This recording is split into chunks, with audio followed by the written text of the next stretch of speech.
The Bible was put together by a group of men, picking and choosing which one don't contradict each other.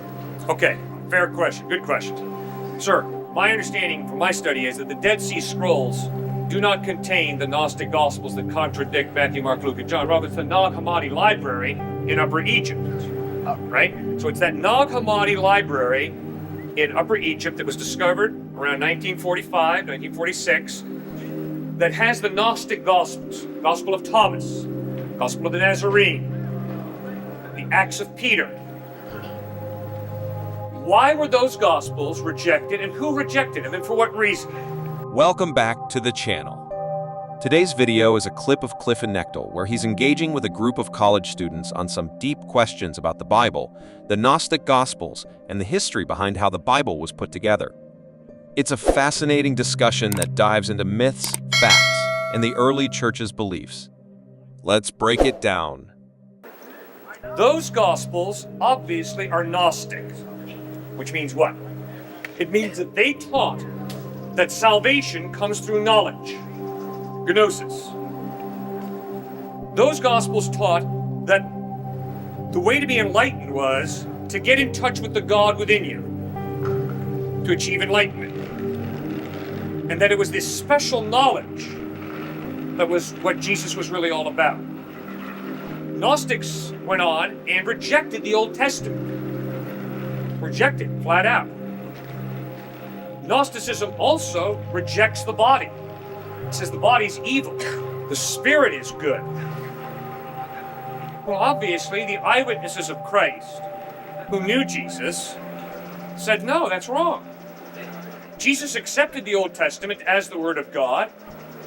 Jesus did not say that the body is evil. He insisted the body's good. It's a gift from God. Be careful what you do with your body. That is why the Gnostic Gospels were rejected. You don't think they had political implications when Constantine was trying to unite the Roman Empire, and he saw that most of the people were Christian, and the way to rein them in would be to have a more concise version rather than having different sects which were out there. Like you said, the Gnostic, the one that was accepted, and there were from some historians about at least 100 different types of Christianity practiced till Constantine kind of brought them together. Now, isn't there a political reason for the way the Bible is today? I think you would have a possible point if, in the 4th century, during the time of Constantine, the Gospels would have been decided upon. But when you read Papias, who lived from 70 to 140, when you read Justin Martyr, 100 to 163 AD, when you read Tatian, a Syriac Christian, lived from 110 to 183, when you read Irenaeus, 130 to 202 AD, what you begin to realize is Matthew, Mark, Luke, and John were accepted long before Constantine as authoritative, as reliable. They're the only... So, right off the bat, Cliffe does a fantastic job of addressing a huge myth, the idea that Constantine, in the 4th century, decided which books would be in the Bible based on his political agenda. The truth is, the 4 Gospels, Matthew, Mark, Luke, and John, were already being recognized by the early church as reliable, and this happened long before Constantine even came into the picture. And this is key because a lot of people today still hold on to the idea that the Bible was somehow manipulated during that time. Cliffe really brings home an important point. The early church wasn't focused on power or politics. It was about preserving the teachings of Jesus. These Gospels were already accepted by Christians long before the political powers of the Roman Empire came into play. And that's a game changer for understanding the Bible's authenticity. The part about the Gnostic Gospels is also crucial. A lot of people get confused when they hear about texts like the Gospel of Thomas and wonder why they aren't in the Bible. Well, Cliffe explains it clearly. These Gospels were rejected not because of some political conspiracy, but because they directly contradicted the teachings of Jesus and the apostles. They promoted this idea of salvation through secret knowledge gnosis, But Jesus never taught that. He wasn't about hiding truth from the world, but revealing it. He accepted the Old Testament and affirmed that the physical world, our bodies, are good because God made them. It's so interesting to think about how the early church stood firm against these Gnostic teachings. Despite the challenges and opposition they faced, they didn't back down from what was already being taught by the people who were with Jesus. That kind of consistency speaks volumes about the authenticity of the Gospels we have today. Texts that survived. What about the other texts which Constantine had destroyed? That happened later. Yeah, that happened later, but we don't know that those texts wouldn't have contradicted the Gospels of today. Well, they do contradict. You're right. The Gnostic Gospels contradict. Not only the Gnostic ones, but I'm talking about, like, you give the example of all these people who say that Matthew, Mark, Luke, and John were the four accepted Gospels by the church. What about the other texts where I'm sure there were other people who wrote that they weren't the accepted text? Only the ones which kind of were similar to the views of the day survived, because rewriting the way the history was written was written in one piece of parchment. Rewriting it was a pain. So to have rewritten all these and not rewritten the ones that contradicted these would have great political implications. Therefore, isn't there a possibility that all this was, getting together was a political ploy and nothing more? If the New Testament Gospels had been put together in the 4th century, when Constantine was in power, I would think you'd have a possible point. But in reality, it's real clear that the 4 Gospels of Matthew, Mark, Luke, and John were accepted as reliable and authoritative long before Constantine was even born. I agree to that. But there were other texts that were accepted too, right? Which were later denied. No. The Gnostic Gospels were not accepted in the 1st, 2nd, or 3rd century. They were not accepted. And what do the historians keep on talking about? The different sects of Christianity which were warring amongst each other. Because there were Gnostic Christians who tried to foist their views on the church, but the eyewitnesses and those who knew the eyewitnesses long before Christianity was given any political power, while the Christians were still being martyred during the time of Diocletian and the other Roman emperors, when the Christians were living in the catacombs, the eyewitnesses and those who knew the eyewitnesses rejected the Gnostic philosophy that was creeping into the church and said that is wrong. We are Jews who have realized that Yeshua is Messiah. We accept the Torah as the Word of God. And this whole Gnostic idea that the Old Testament is not reliable, this whole idea that the body is evil and the spirit is good is baloney. Both the body and the spirit are good because God created both. They were very consistent and they held to that.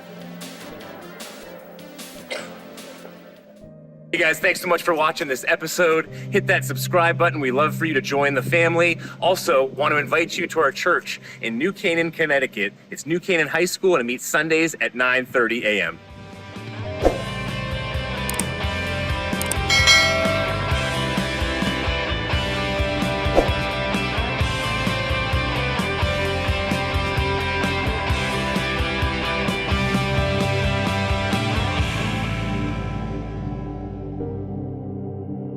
Now, the question about Constantine and his role in shaping the Bible, Cliff hits it home when he points out that while Constantine did bring Christianity into the Roman Empire's political sphere, the foundation of the Bible was already set long before his reign. The Gospels of Matthew, Mark, Luke, and John had been recognized as authoritative by the 2nd century, and by the time Constantine came around, the core of Christianity had already been solidified.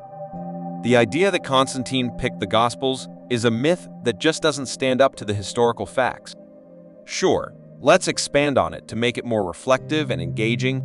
After watching this discussion, I've got to say, Cliffe Knechtle offers a really compelling case for how the Bible came together and why certain texts, like the Gnostic Gospels, were rejected. What really stands out is the historical depth he brings. This isn't about political manipulation or backroom deals. It's about a community deeply rooted in the teachings of Jesus and the apostles, making thoughtful decisions that have withstood centuries of scrutiny. That's powerful. When Cliffe dives into the rejection of the Gnostic Gospels, he highlights a critical point. These texts didn't align with the first-hand accounts of Jesus' life and message.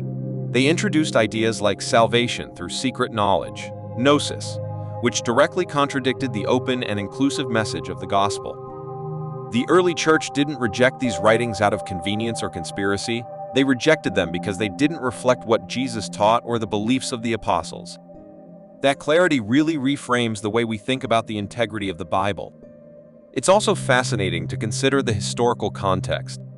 Long before Constantine and the Roman Empire had any influence on Christianity, the core texts of the New Testament, Matthew, Mark, Luke, and John, were already being recognized as reliable and authoritative. These were writings that the early Christians, often persecuted and living under harsh conditions, clung to because they accurately preserved Jesus' life, death, and resurrection. The fact that these texts were solidified before Christianity gained political power is a strong argument against the idea that the Bible was shaped by political motives. Cliffe's insights also touch on the importance of the early church's consistency. Despite opposition from groups like the Gnostics, who had a very different worldview, the early Christians held fast to what they believed was true. They didn't reject the Gnostic Gospels because they wanted to exclude people. They rejected them because they didn't match the evidence of Jesus' life or align with his teachings. That's a powerful testimony to their commitment to truth, even when it wasn't popular or easy. For anyone still wondering why certain books didn't make it into the Bible, Cliffe's explanation offers so much clarity.